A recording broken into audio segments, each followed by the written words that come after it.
Time to pull up a chair. We've got another great story for you today in the rLounge. Sibling rivalry is as old as time, but what happens when childhood squabbles escalate into lawsuits and prison sentences? Today in the rLounge, we find out who the favorite son really is. My brother tried to cut me out of the family business, so I exposed his fraud and got him sent to jail. I went through a situation in the last few months. My wife told me it was something that needed to be done, but I still have some doubts. Although it has already happened, I acted out of anger, and a big part of me regrets it. I feel like I should have found another way to handle things, but deep down, I agree with my wife. This might have been the only way to protect myself and my family. It's not just her opinion either. I think the whole town feels the same way, except for my mother. She seems to be avoiding me now. It's not like my brother was her favorite. If any of us was, it was my sister. I have two siblings, my older brother, who is 3 years older than me, and my younger sister, who was 11 years below. She was my parents' golden child. She wasn't pressured like us in any way because, well, she was the girl. My dad ran a family business in electricals for construction, and he was brutal with us boys. Looking back, I understand why my brother turned out the way he did. Being the firstborn, he had the weight of the world on his shoulders. The pressure was insane. He was always trying to please my dad, always kissing up to him. Whatever my dad wanted, my brother did. He'd even go the extra mile just to get the old man to look at him and acknowledge his efforts. When I got old enough to understand what was happening, I knew immediately I didn't want to live like that. It was pathetic to see, and somehow, the only person who couldn't see how pathetic it was my brother. Sometimes, just to spare him the misery, I'd cover for his mistakes or take the blame for things he did wrong. I didn't care. I had no intention of being part of my father's company or impressing a man who could stand there and crush his own son under the guise of preparing him to lead. His words and actions never got to me because I wanted no part of it. I wanted no connection to my father.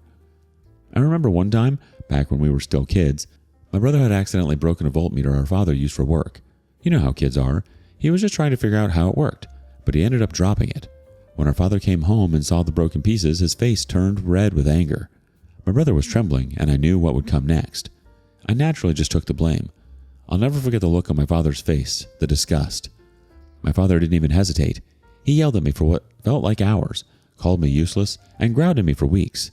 I didn't care, though. My brother avoiding the wrath that I knew would crush him was worth it. Or what about when I almost got punched when I was barely 12 for telling my dad no? I didn't cry, didn't flinch. I just stood there, glaring at him with all the defiance I could muster. That was the first time I truly realized that no matter what I did, I'd never win his approval. So why bother trying? Where was my mother when all of this was going down? I don't know, probably in the kitchen, maybe pretending not to hear, as always. Despite all of that, I loved everyone else in the family. Not surprisingly, my brother most of all. I could see that he wasn't entirely at fault for the way he was. He had been groomed to be this way. I loved my mother too, but less than my brother because she just stood by and allowed her husband to treat her two sons like garbage. Her reasoning? According to her, "It's a tough world out there for men." I loved my sister as well, but the age gap between us was so large that we didn't have much of a connection. When my brother and I were getting our heads chewed off by our father, she was off playing with dolls or watching cartoons. She didn't share in our struggles. She never did. Nobody pressured her to choose a specific major in college, and nobody dictated what career path she had to follow. She was allowed to do whatever she wanted. Once in a while, I find myself resenting her for it, not because it was her fault, but because she's never acknowledged what my brother and I went through. She's never said, "I see what it was like for you two, and I'm sorry. I'm sorry you took the brunt of his anger. I'm sorry I took all the affection meant for all three of us." But that resentment is fleeting and doesn't last long. She's my baby sister, after all, and I adore her.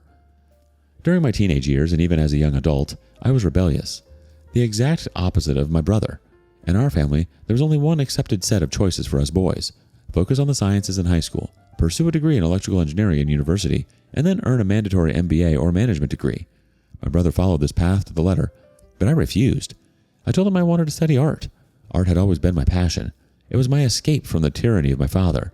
I'd spend hours painting and drawing just to get through life under his roof. When my father found out about my decision, he locked me out of the house for an entire night. I had to stay with a friend, which was a regular occurrence there anyway. When he realized he couldn't change my mind, he threatened to not pay for my tuition. Ironically, that only pushed me to work harder. I focused on school and took on menial jobs to save money for college. And for all that hard work, I earned a scholarship. I can still remember the day I packed my belongings, stood in front of my father, and told him to face that I would never return to his house, his town, or his business. not even after he was gone. I made sure to say it in front of my mother and brother. Then I left. I kept my word. I lived my life, got married, and had a child. The only times I saw my father were at my brother's wedding and my sister's graduation party, neither of which took place in his house or hometown anyway. Then, one day, my mother called to say my father was critically ill and that I needed to come home immediately. I didn't want to go. It wasn't the first time I'd heard he was sick. My mother had been updating us about his health for months, but I didn't care much for him to return. This time, though, something in her voice was different, and my wife persuaded me to go. Reluctantly, I agreed. When I arrived home, everything felt different. My brother had taken over managing the company in my father's absence. The house felt warmer than I remembered it, though there was an underlying sadness that I could feel for my mother. When I went to my father's room, his face lit up. It was strange, but I went with it. He had suffered multiple strokes, leaving his speech slurred, but his expressions and body language showed how happy he was to see me. To my surprise, I was glad to see him too. I won't admit this anywhere else, but I cried more than I expected. Seeing the man I once thought was a tyrant lying in bed frail broke something in me. At that moment I realized how much I had ironically missed him. I stayed for a few weeks, long enough to see him through his final days. When he passed, we had the funeral, and we all cried. Looking back, I think I understand him better now. He probably did love us in his own way. Growing up dirt poor and building a successful business from scratch must have been grueling. He didn't want us to suffer as he did, especially my mother and sister, who are both incredibly fragile in their own ways. But he went about it all wrong, and we paid the price for his mistakes. After the funeral, the will was read. That's when the trouble started, and sometimes I wish I had stuck to my original promise to never return. The will divided the company's shares among us kids in varying percentages. It was a family-owned business after all. My mom got the house and everything in it, but the bombshell was that instead of my brother, I was named the CEO. I mean, quite obviously, I was absolutely shocked. I'd only spent most of my life in conflict with him, and I had shown zero interest in the business. That's where everything went downhill. My brother didn't take it well. I understood why. He had worked tirelessly for the company, sacrificing his dreams to do everything the way Dad wanted. He married a woman Dad approved of, lived his life according to Dad's expectations, and even walked and talked the way Dad liked. And then, out of nowhere, the son who had only openly rebelled left, and barely spent a year in the business was handed the reins. Honestly, I would have walked away. I didn't want the position. But after staying with the family and visiting the company, I saw how things were being run. If we continued on the same path, the company would crumble within a decade. My brother's operating style wasn't sustainable, and the business had already been struggling during my father's illness. I tried reasoning with him, offering to share the power. I suggested we take on equal roles. I'd oversee the business while he handled operations, but he wouldn't listen. He fought the will, but it was airtight. The witnesses confirmed my father had been in good health and sound mind when he signed it. Then he's tried sabotaging me. Why wouldn't he understand that I just wanted to stabilize the company and then take my pregnant wife and kid back to our previous lives, away from this town? But he wouldn't listen. The first attempt was to turn workers against me. He lied to them, saying I planned to fire most of them and bring in my own people, putting the fear of God in them. By the time I stepped in, I was met with cold stares and murmurs of discontent. It wasn't until my secretary, who had worked for my father for years, pulled me aside and explained what was going on that I realized the extent of his manipulation.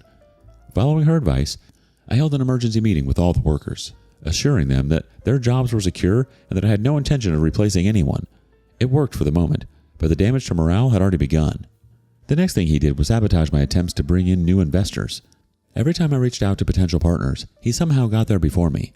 He'd badmouthed me to them, calling me inexperienced and unqualified, mocking my art background with lines like, "What would an artist know about construction?"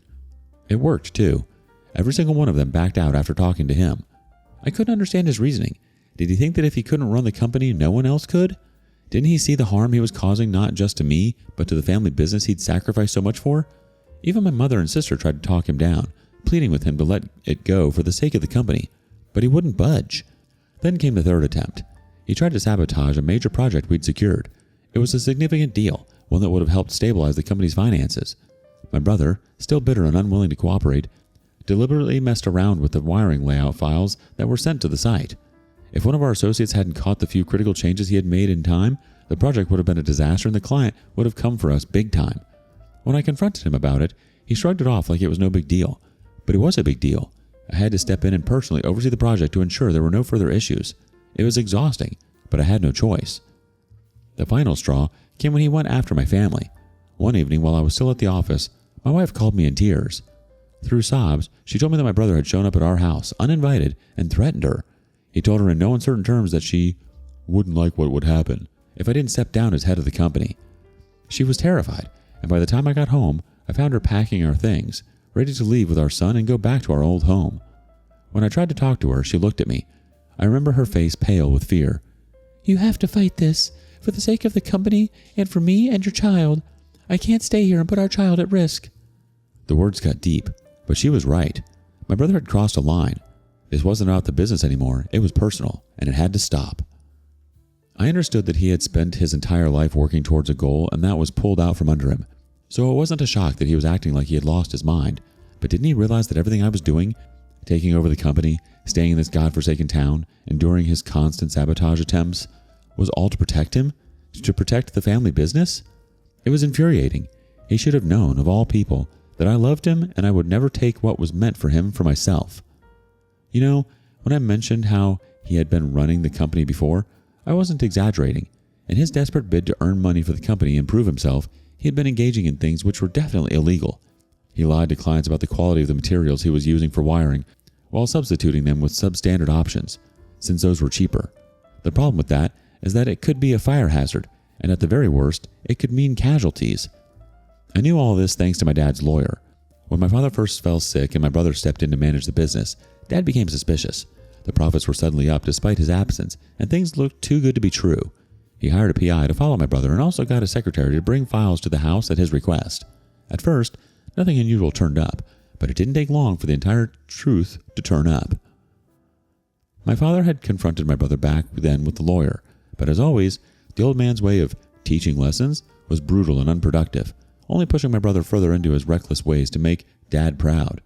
When his health worsened, Dad decided to keep the information hidden, afraid of the scandal that would destroy the family name. Instead, he quietly updated his will, naming me CEO, likely as his last attempt to salvage the business. I didn't walk away from the business because of this knowledge. How could I? Leaving my brother in charge was leaving him in harm's way. Either he'd eventually be arrested, or he'd get tangled up with the wrong people and end up dead. I might not be a genius in electrical engineering, but my years hustling without Dad's money had made me streetwise. I knew what happened to people who played dangerous games on big money projects. I gave him chance after chance to work with me, to clean up his act, but he refused. When he came to my house to threaten my wife, it became clear he wasn't just hurting himself anymore. He was willing to tear the family apart out of spite. That was the last straw. With the evidence I had, I confronted him. I waited until he was at the office, storming into his space with the folder in my hand. I slammed the folder onto his desk and told him that enough was enough. You've crossed the line, and bringing my wife into this was your biggest mistake. Back off and stop ruining my attempts to save this company. You're drowning, and I'm trying to save you. He didn't even look at the evidence. He leaned back in his chair, smirked, and said, "You don't scare me." He asked me whether I planned to call the cops, and he didn't sound convinced that I had the balls to do it. "Go ahead, see what that gets you." I warned him that I wasn't bluffing, and I had more than enough evidence to send him to jail. "Do it then." I think he knew how much I loved him, and he heavily doubted that I could do it. He might have been right not that long ago, but he had done things which gave me no other option but to be tough. It broke my heart, but he left me no choice. I went straight to the police, turning over all the evidence that I had. It didn't take long for the authorities to act. Within a week, they arrested my brother. I stood there as they led him out in handcuffs. That was heartbreaking. He looked at me with a mix of betrayal and anger, shouting, "You've ruined everything." But deep down, I hope that someday he'll understand. I wasn't trying to destroy him. I was trying to save him from himself, from the consequences of his actions, and from the dangerous path he'd chosen. The fallout was massive. The scandal rocked the company and the town, but in the end, it was the only way to rebuild. My brother was sentenced, and I promised myself that I'd make sure the company survived the mess, not just for the family name, but for the workers and the clients who'd trusted us. As much as it hurt, I knew I'd done the right thing, but yet I regret it. I still do. This is still fresh, like I said. It happened some months ago, and I'm still trying to get my bearings. The company is back on its feet, with so much going on. I really hope in a few years my brother can actually come on board again. I know the chances of that at this point are almost zero, but I never had hard feelings. Well, whatever has been simmering between the two of you for years finally boiled over. He's clearly an extremely insecure guy who's jealous of you and what you've done with your life.